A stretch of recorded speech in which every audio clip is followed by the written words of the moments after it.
وَإِذْ غَدَوْتَ مِنْ أَهْلِكَ تُبَوِّئُ الْمُؤْمِنِينَ مَقَاعِدَ لِلْقِتَالِ وَاللَّهُ سَمِيعٌ عَلِيمٌ إِذْ هَمَّتْ طَائِفَتَانِ مِنْكُمْ أَنْ تَفْشَلَا وَاللَّهُ وَلِيُّهُمَا وَعَلَى اللَّهِ فَلْيَتَوَكَّلِ الْمُؤْمِنُونَ وَلَقَدْ نَصَرَكُمُ اللَّهُ بِبَدْرٍ وَأَنْتُمْ أَذِلَّةٌ فَاتَّقُوا اللَّهَ لَعَلَّكُمْ تَشْكُرُونَ صدق اللہ العظیم۔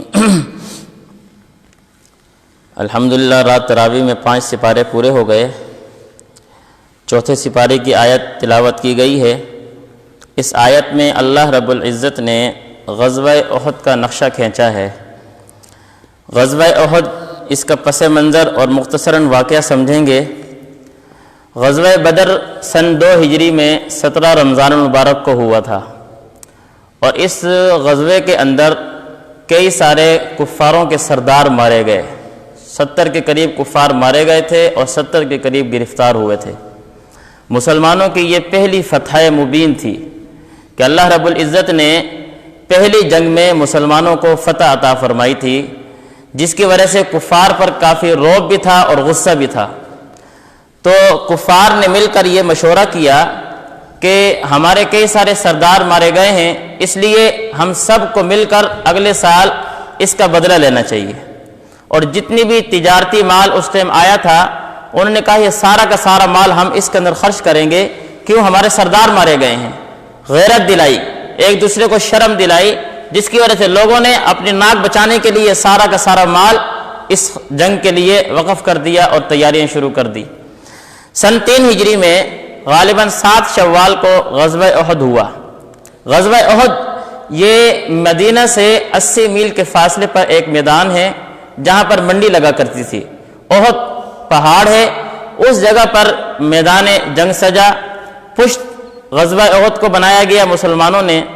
آپ علیہ السلام جس ٹائم غزوہ احد کے لیے تیاری کر کے نکلنے لگے تو مسلمانوں سے مشورہ لیا۔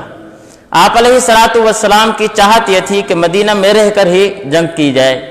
صحابہ جو غزوہ بدر میں شریک نہیں ہوئے تھے ان کو افسوس تھا، دلی تمنا تھی، دلی چاہت تھی کہ ہم بھی آپ علیہ السلام کے ساتھ مل کر جنگ کے لیے جائیں۔ انہوں نے کہا کہ نہیں، مدینہ سے باہر نکل کر جنگ کرنی چاہیے۔ منافقین کا جو سردار تھا حضرت عبداللہ بن ابی، اس نے کہا کہ نہیں، مدینہ میں رہ کر کریں۔ جس ٹائم آپ علیہ السلام نے دیکھا کثرت رائے یہ ہے کہ مدینہ سے باہر رہ کر جنگ کی جائے، تو آپ علیہ السلام گھر گئے، زرہ پہنی، تیاری کر کے واپس باہر آئے۔ تو بعض صحابہ کو یہ بات بڑی عجیب لگی کہ آپ علیہ السلام کی چاہت یہ تھی کہ مدینہ میں رہ کر جنگ کریں، ہم نے اصرار کیا تو آپ علیہ السلام تیاری کر کے آ گئے ہیں۔ انہوں نے مشورہ دیا کہ نہیں، مدینہ میں رہ کر جنگ کرتے ہیں اگر آپ کی چاہت ہے۔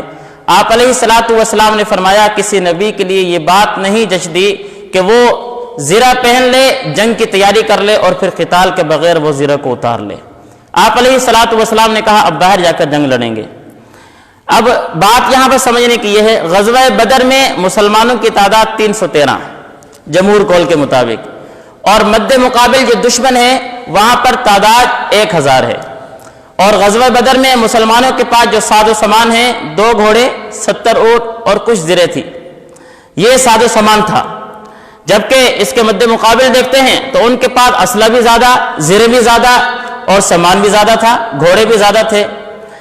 پھر جب غزوہ احد آیا تو غزوہ احد میں مسلمانوں کی تعداد 1000 تھی، مد مقابل دشمن کی جو تعداد تھی وہ 3000 کے قریب بتائی گئی ہے، واللہ عالم کم و بیش۔ جس ٹائم یہ میدان جنگ کے لیے نکلے تو اب جو منافقین کا سردار تھا اس نے کہا کہ میری بات تو مانی نہیں گئی ہے، میں نے یہ کہا تھا مدینہ میں رہ کر جنگ لڑی جائے، اس لیے میں نہیں لڑتا۔ وہ اور اس کے جو ساتھی تھے وہ وہاں سے واپس چل پڑے۔ ان کے ساتھ جو نئے صحابہ کرام تھے وہ بھی اس کی باتوں میں آئے اور وہاں سے نکل گئے۔ 1000 میں سے پیچھے 700 تعداد رہ گئی۔ جس ٹائم یہ حضرات چلے گئے، اب آپ علیہ السلام نے آگے جا کر صف بندی کی۔ وہاں پر جنگ احد کے پاس ایک ٹیلہ ہے، اس ٹیلے کے اوپر آپ علیہ السلام نے 50 تیر انداز صحابہ کرام کا قافلہ وہاں کھڑا کیا، جن کا سردار حضرت عبداللہ بن جبیر رضی اللہ تعالیٰ عنہ کو بنایا تھا کہ یہاں کھڑے ہو جانا، فتح ہو، جو کچھ مرضی ہو، یہاں سے نہ ہلنا۔ حضرات صحابہ وہاں کھڑے ہو گئے، جنگ ہوتی رہی، بالآخر مسلمانوں کو فتح ہوئی، کافر پسپا ہو کر بھاگ پڑے۔ جس ٹائم صحابہ نے یہ دیکھا تو وہ جو 50 صحابہ کرام جن کو آپ علیہ السلام نے ٹیلے کے اوپر کھڑا کیا تھا، انہوں نے کہا کہ جی آپ علیہ الصلوۃ والسلام کا مقصد یہ تھا کہ جب تک فتح نہ ہو تو یہاں کھڑے رہنا، فتح ہو گئی ہے، کفار بھگ گئے ہیں، اس لیے اب چلتے ہیں واپس، مال غنیمت تقسیم کرتے ہیں، اپنا جا کے اکٹھا کرتے ہیں۔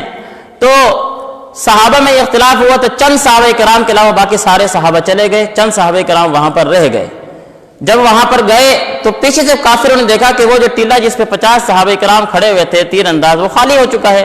تو حضرت خالد رضی اللہ تعالیٰ جس ٹائم اس وقت تک مسلمان نہیں ہوئے تھے، اس پہاڑی کا چکر کاٹ کر اس ٹیلے کے پیچھے سے آئے اور حملہ کر دیا، اور جو تیر انداز وہاں کھڑے تھے وہ تھوڑے تھے، وہ نہ کیا نام ان کو روک سکے، حتیٰ کہ مسلمانوں کی جو فتح تھی وہ شکست میں تبدیل ہو گئی اور کفار بڑھتے چلے گئے۔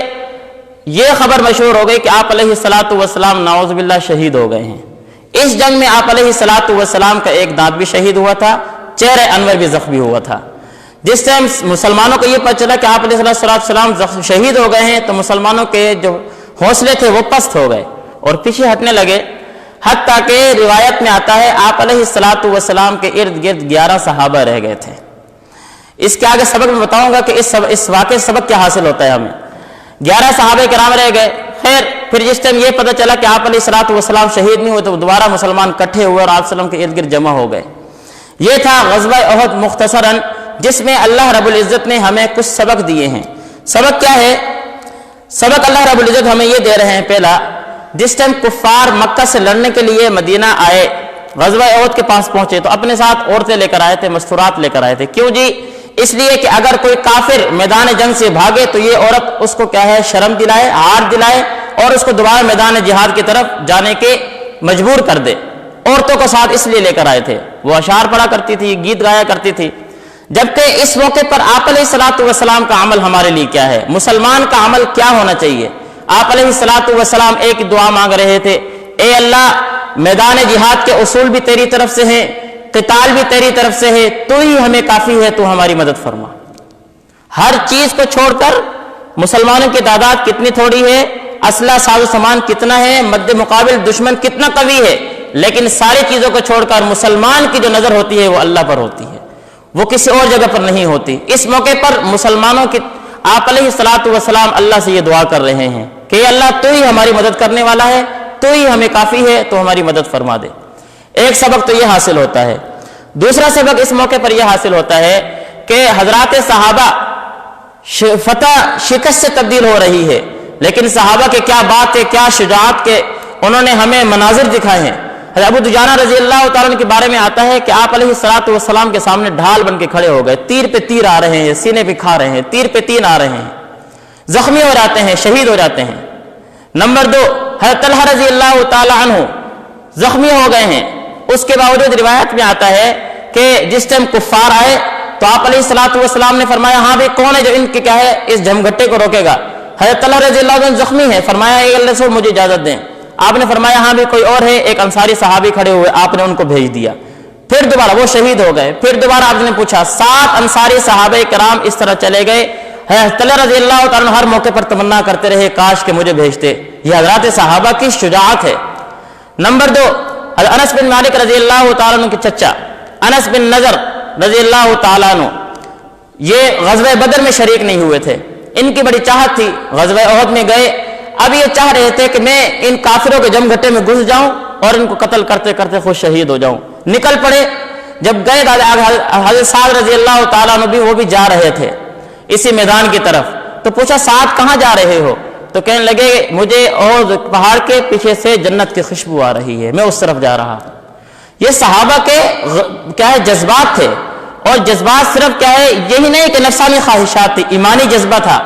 آپ علیہ الصلوۃ والسلام کی محبت تھی کہ ہمیں مسلمانوں کو یہ سبق دیا جا رہا ہے کہ میں اپنے ایمان کو سامنے رکھتے ہوئے، اللہ رب العزت کی ذات کو سامنے رکھتے ہوئے میں وہ فیصلے کروں جس میں میرے آخرت کا فائدہ ہو، دنیا کا فائدہ نہ ہو۔